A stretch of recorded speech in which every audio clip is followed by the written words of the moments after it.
台北电车伫咧2月初2开始注定这复兴道道已经伫咧中山登陆。即届台北市隆重含这17间的宫庙合作，打造宫庙灯海。台北市政府也伫咧2月初9开始发放免费的光灯，要送予民众。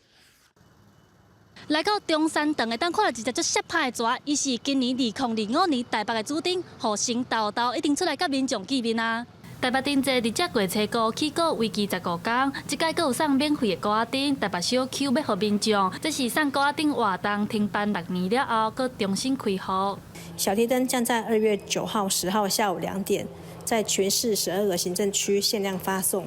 以及2月9号到12号元宵节每天下午2点。 在台北灯节的中山堂广场与北门广场2个服务台限量发送。